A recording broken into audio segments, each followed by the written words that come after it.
All right, Bobcats win. What about the Charlotte team? Actually, let's go to the bigger discussion about rookies, Derrick Rose and DJ Augustin. You saw what Augustin did tonight.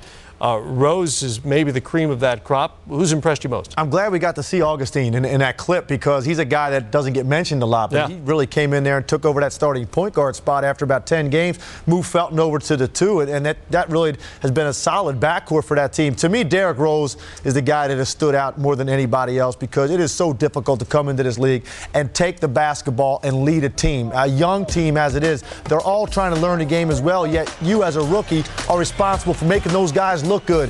And not only has he been a sensational decision maker, he's a guy that they've gone to in the stretch, the last 6 minutes of games, to be the scorer and the late game finisher, even over Ben Gordon in many situations. So that's a lot of responsibility to handle. And when I watch this guy play, I just cannot believe his explosiveness. To me, he looks like the quickest guy to come into this league since Allen Iverson.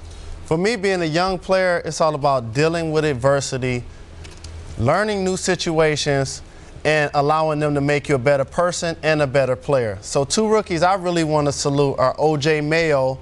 When he lost in college, the first game of the NCAA tournament, there was a lot of questions of, did he have what it took to be a big-time player in the NBA?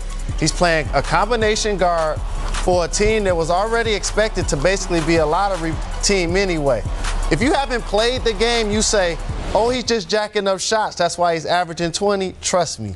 It's very hard to score in this league, let alone average 20 points. Mayo's getting it done, and shout to Mario Chalmers in Miami as well. Dealt with the adversity at the rookie seminar, has a heat record for steals in the game, and has become a nice guard down there with Dwayne Wade. And Rudy Fernandez in Portland. You got to give him some notice, too. He's had a great role with that team, a big shot maker late in games. Coming off the bench, he has about 25 minutes a game. I've been so impressed with his flair. I mean, I said it before, he reminds me a little bit of Drazen Petrovic with his ability to move without the basketball and score, but he's also got a little Manu Ginobili in him, the way that he likes to finish games. And he's not only a scorer, he's a playmaker as well. And I think the fact that he has played a lot of international basketball at a very high level, he's not fazed by anything. He comes right into a team that's expected to make the playoffs. He can step right in and compete. He's not at all intimidated by playing in the NBA and the guys he has to go up against every night. I saw that over the summer in the Olympics, that great dunk on Dwight Howard, for one, and then you've seen it at the end of games for Portland as well. He is fearless. He looks like a guy who's played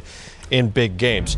Chris, another email for you. This one also on the rookies from Jerry in California. He wants to know, is this the best rookie class ever?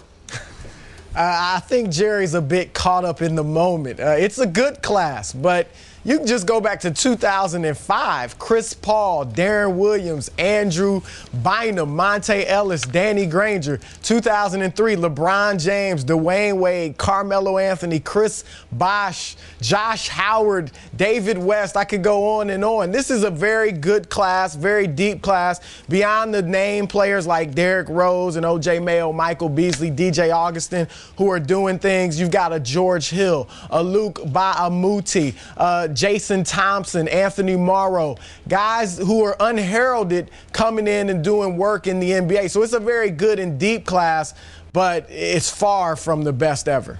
Yeah, it's also only a quarter of the way through the season. It's early. It's still pretty hard to judge as well.